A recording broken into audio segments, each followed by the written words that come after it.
নমস্কার বন্ধুরা, আমি রূপা। ব্লগ সুরূপা চ্যানেলে আপনাদের ছোট বড় সবাইকে, পুরনো নতুন সমস্ত বন্ধুদের স্বাগত জানালাম। আজকে আমি বানিয়ে দেখাবো মুগশলা পিঠের রেসিপি। প্রচুর ফেমাস এই পিঠেটা এবং খেতে ভীষণ সুস্বাদু। 1 কাপ সুজি দিয়ে আপনাদের বানিয়ে দেখাবো নরম তুলতুলে মুগশলা পিঠে রেসিপি। তো চলুন কথা না বাড়িয়ে আজকে রেসিপিটা দেখে নেওয়া যাক। আমি রেসিপিটা বানানোর জন্য এখানে গ্যাসেতে আগে একটা কড়াই বসিয়ে দিয়েছি, আর কড়াইয়ের মধ্যে নিয়ে নেব 2 বাটি পরিমাণে জল, আর দেব সামান্য একটু অল্প নুন। নুনটা জলের সাথে খুব ভালো করে মিশিয়ে নেব।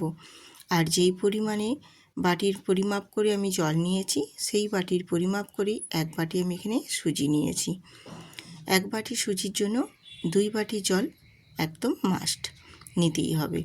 আর সুজিটা আমি অল্প অল্প করে জলের মধ্যে দিয়ে সুন্দর করে একটা আমি ডো বানিয়ে নেব। আর এই সুজিটা দেওয়ার সময় তখন কিন্তু একটু খুন্তি দিয়ে নবনাব্রত নেড়ে চেড়ে যেতে হবে, না হলে সুজিটা কিন্তু দলা বেঁধে যেতে পারে। আর সুজিটা একেবারে যেন না দলা বেঁধে যায়, সেটা কিন্তু খেয়াল রাখতে হবে। দেখো, সুজিটা অনবরত নাড়াচাড়া করার ফলে কতটা জলটা টেনে নিয়েছে। এই রকমভাবে অনবরত নেড়ে নেড়ে সুজিটার একটা সুন্দর ডো তৈরি করে নিতে হবে। আজকে আমি মুগশলা পিঠে রেসিপি শেয়ার করছি। নতুন পুরনো সমস্ত বন্ধুদের স্বাগত জানালাম। যদি আজকে এই রেসিপিটা বন্ধুরা ভালো লেগে থাকে, তাহলে ভিডিওটিতে একটি লাইক দিয়ে বন্ধুদের সাথে শেয়ার করে দিও। আর যেসব নতুন নতুন বন্ধুরা আজকে প্রথম ভিজিট করেছেন আমার রেসিপিতে, তারা অবশ্যই চ্যানেলটি সাবস্ক্রাইব করে আইকনটি প্রেস করে দেবেন। তাহলে নিত্য নতুন রেসিপি দেওয়া মাত্রই সবার আগে আপনাদের কাছে পৌঁছে যাবে। আপনাদের সাথে কথা বলতে বলতে আমার সুজির ডোটাও রেডি হয়ে গেছে। আর সুজির ডোটা আমি যেই প্লেটে নিয়ে নেব, সেই প্লেটটা একটু ঘি বুলিয়ে দিলাম। তোমরা ঘিয়ের পরিবর্তে এখানে সাদা তেলও নিতে পারো। তো ঘিটা দিলে কিন্তু এই পিঠের স্বাদটা একটু অন্যরকম লাগে, আর ফ্লেভারটাও বেশ সুন্দর আসে। আর এটা মেখে নিতেও বেশ সুন্দর করে সুবিধে হয়। আমি এখানে সুজিটা দেখো নাবিয়ে নিয়েছি। সুজিটা নাবিয়ে একটু ঠান্ডা হতে দেব। এত গরম তো মেখে নেওয়া যাবে না। সুজিটা ঠান্ডা হতে হতে এপাশে আমি পুরটা বানিয়ে নেব। আর পুরটা বানিয়ে নেওয়ার জন্য আমি এখানে খেজুরের গুড় নিয়েছি। খেজুর গুড়ে যে পাটালি হয়, সেই পাটালি গুড়টা নিয়েছি। দিয়ে একটা ছুরি দিয়ে ছোট ছোট করে আমি কেটে নিয়েছি। এবারে ওই পাটালি গুড়টাই আমি কড়াইয়ের মধ্যে দিয়ে অল্প একটু জল দিয়ে দিলাম। দিয়ে গুড়টাকে খুব ভালো করে আগে প্রথমে গলিয়ে নেব। গলিয়ে নিয়ে একটু গুড়টা পাক করে নেব। তো খুব বেশি কিন্তু পাক করার প্রয়োজন নেই, জাস্ট ফুটে ওঠা পর্যন্ত অপেক্ষা করব। ফুটে উঠে আসলেই এরপর আমি এখানে দিয়ে দেব নারকেল কোড়া। নারকেল কোড়াটা দিয়ে আমি গুড়ের সাথে খুব ভালো করে একটু মিশিয়ে নেব। মিশিয়ে আমি খুব ভালো করে পুরটা রেডি করে নেব। আর এখানে নারকেলটা গুড়ের মধ্যে দিয়ে দেওয়ার ফলে একটু জলজলা ভাব হয়ে যাবে।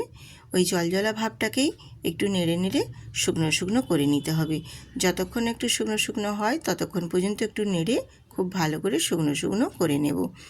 আর একটু শুকনো শুকনো হয়ে গেলে সেই পর্যায়ে এখানে আমি 2 এলাচ ফাটিয়ে একটু গুঁড়ো করে দিয়ে দেব, যাতে করে এই পুরের স্বাদটা কিন্তু বেশ সুন্দর আসবে।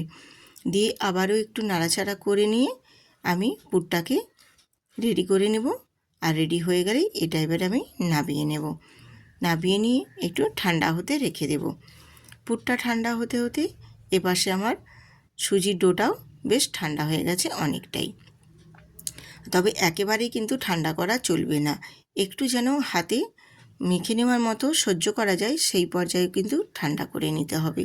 হালকা একটু গরম গরম থাকবে, সেই পর্যায়ে এটা মেখে নিতে হবে। আর এটা মেখে নেওয়ার জন্য আমি এখানে 2 চামচ ময়দা অ্যাড করলাম। ময়দাটা দিলে এর বেন্ডিংটা খুব ভালো হয়, মেখে নিতেও ভীষণ সুবিধে হয়।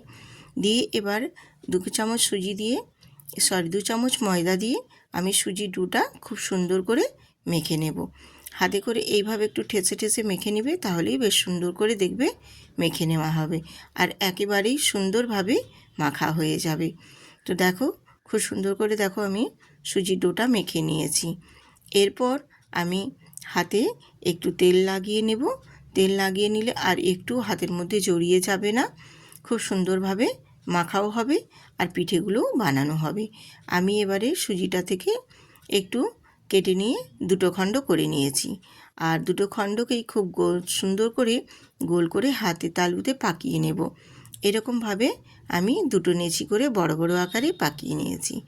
এবারে একটা কাটিং বোর্ড নিয়েছি, আর কাটিং বোর্ডেই আমি একটা নেচি নিয়ে নিয়েছি, দিয়ে একটু তেল লাগিয়ে নিয়েছি, সাদা তেল দিয়ে খুব সুন্দর করে বেলে নেব।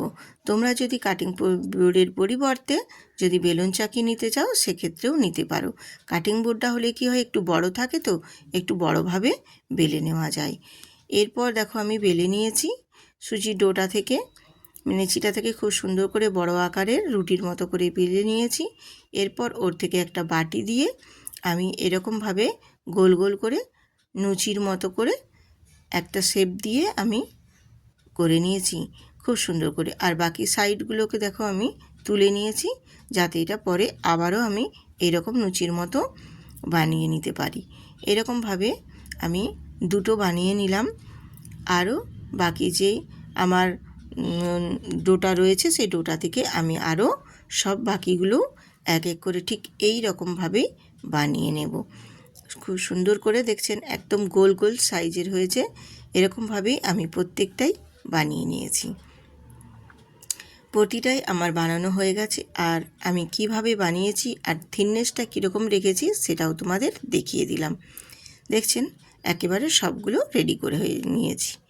এরপর আমি একটা করে আমি ওই রুটির আকারে বা নেচির আকারে যে লুচির আকারে যে বেলেছি সেই বেলাটা কাটিং বোর্ডের উপরে নিয়ে ওপর থেকে আমি যে নারকেলের পুরটা বানিয়েছিলাম সেই পুরটা দিয়ে দেব, দিয়ে অপর পাশটা একটু ফোল্ড করে হাতে করে আমি চেপে চেপে দেব, দিয়ে মুখটা সুন্দর করে বুজিয়ে দেব। তাহলে পুরটা কিন্তু আর একটুও বাইরে বেরিয়ে আসতে পারবে না। খুব সুন্দর করে মুখটা চেপে দিতে হবে, তাহলে পুরটা একটুও কোথাও বেরাবে না কোনো পাশ থেকেই। এরপর আমি একটা চপস্টিক নিয়েছি, চপস্টিক দিয়ে এরকমভাবে গোল গোল করে একটা ডিজাইন দিয়ে দেবো। তোমরা চপস্টিকের বদলে বাড়িতে যদি কোনো কাঠি থাকে বা যদি পেন থাকে পেনের পেছনটা দিয়েও বানিয়ে নিতে পারো। আমি গোল গোল করে দেখো সুন্দর করে একটা ডিজাইন দিয়ে দেওয়ার পরে এরপর একটা চামচ দিয়ে চামচের পেছনটা দিয়েও বেশ সুন্দর করে আবারও একটু ডিজাইন বানিয়ে নিচ্ছি। এই রকম করে আমি প্রতিটা পিঠেই খুব সুন্দর করে ডিজাইন বানিয়ে নেব। দেখতে ভারী সুন্দর হয়েছে, দেখুন পিঠেটা দেখতে কিন্তু খুবই সুন্দর লাগছে। আমি আবারও আরেকটা তোমাদের বোঝার সুবিধার্থের জন্য দেখিয়ে দিচ্ছি ডিজাইনটা কিভাবে করে নিচ্ছি।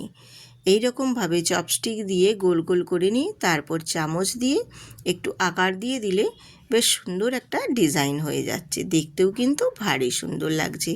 এই রকমভাবে আমি প্রতিটা পিঠেই বানিয়ে নিচ্ছি, আর বানানোও হয়ে গেছে। তোমাদের দেখিয়ে দিচ্ছি কতটাই সুন্দর হয়েছে পিঠেগুলো, দেখতেও কিন্তু ভারী সুন্দর হয়েছে। এরপর পিঠেগুলোকে আমি ভেজে নেব।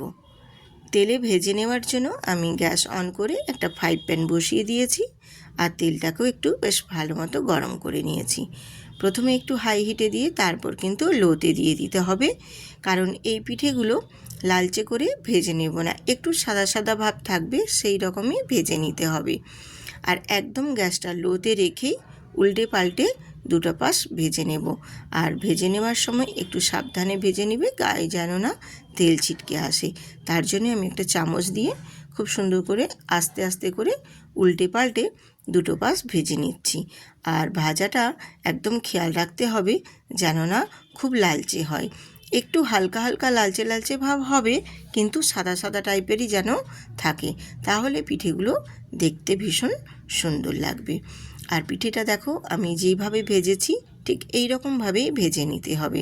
একটু সাদা সাদা থাকবে, হালকা একটু লালচে কালার ধরবে ঠিকই, কিন্তু খুব লালচে হবে না। সেই পর্যায়ে এখানে পিঠেগুলো সুন্দর করে আমি ভেজে তুলে নিয়েছি। তো দেখুন, তোমাদের দেখিয়ে দিচ্ছি পিঠেগুলো আমি কিভাবে ভেজে নিয়েছি। এই রকমভাবে আমি বাকি আরও যে পিঠেগুলো বানিয়েছি সবগুলোই ভেজে নেব।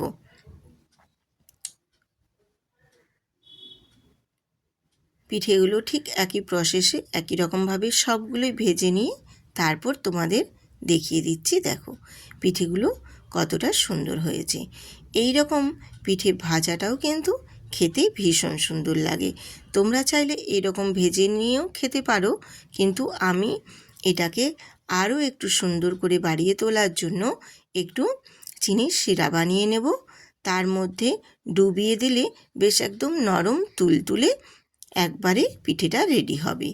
এই জন্য আমি আবারও একটা গ্যাসেতে কড়াই বসিয়ে দিয়েছি, দিয়ে 1 বাটি পরিমাপে এখানে চিনি নিয়েছি, আর ওই বাটির পরিমাপ করে আমি এখানে 1 বাটি জল দিয়ে দিলাম।